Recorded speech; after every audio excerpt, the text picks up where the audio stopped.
Our next speaker is Jessica Gifford, The Power of Words. The Power of Words, Jessica Gifford.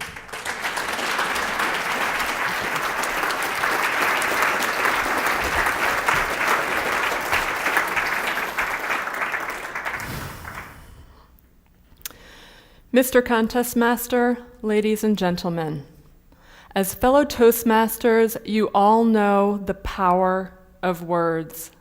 When I was 19, a handful of words, one sentence, changed the course of my life. My father had just committed suicide. I was devastated to learn that he had suffered with severe depression and paranoid delusions for years. As you can imagine, this left my family reeling. We decided to meet with my father's therapist to try to help us understand how this could have happened.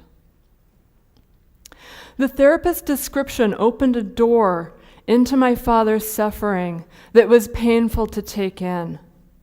And then, at the end of this conversation, she turned to my brother and me and delivered this sentence. Your father's illness is genetic. There is a 50% chance that each of you will inherit it.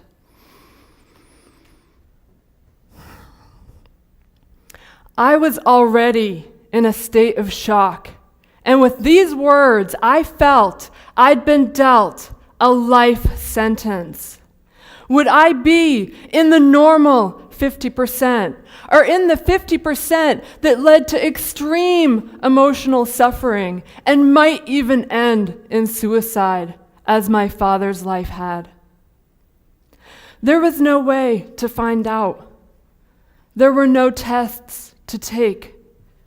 I would just have to wait to learn my fate. I became afraid of my own thoughts and emotions. Every time I felt down or blue or depressed, I thought, is this it? Is it starting? If a remotely paranoid thought crossed my mind, was he just looking at me funny? I thought, is this it? Is it starting? The waiting, the not knowing were unbearable to me. I learned that I do not like uncertainty. Or maybe it's because of this point in my life that I do not like uncertainty. My friends would tell you that if patience is a virtue, my virtue would be in question. When faced with a state of limbo, my MO is to take action. And so I dove into a master's program in social work, motivated by my desire to help others and help myself. I wanted to learn all that I could about how the human mind works. How do people learn, change, recover, heal? And as I studied these topics, the way that I thought about those words, that sentence, began to change. Maybe my genetic inheritance was not a predetermined fate. Maybe it was more like a predisposition or a vulnerability that I could protect myself from. This idea led me to make some different life choices. I wanted to build my emotional immune system.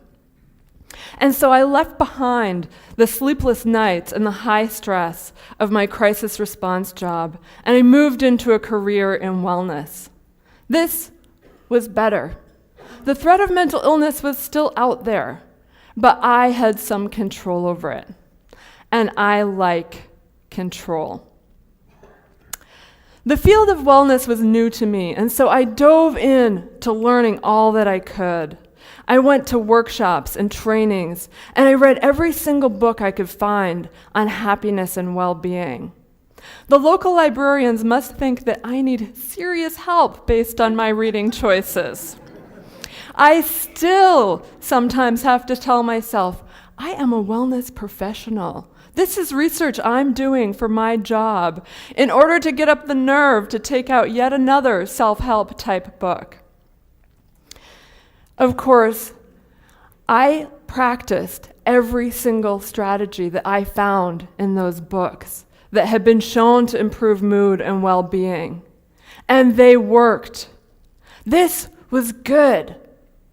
And then I came across the research on brain plasticity, and I realized that by engaging in these new practices, by changing my thoughts and my behaviors, I was literally changing my own brain. I was creating new neural pathways that might even change the way that my genes express themselves.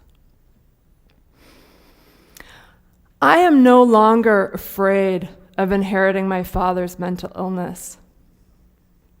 I can't bring him back or unhear those words, but I can create my own meaning from that experience. Life can deal us some hard blows. How many of you have experienced emotional pain of some kind? This is the hard part of being human. The glorious part is that we can tell ourselves any story that we want to about those experiences. If I had stuck with that therapist's story, I probably would be depressed today. But gradually, slowly, I learned to tell myself a different story, a story that lifted me up and took me where I wanted to go.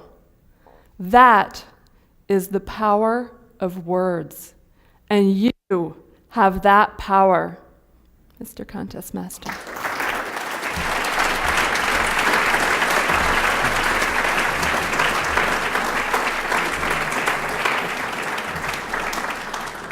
May we have 1 minute for the judges to mark their ballots?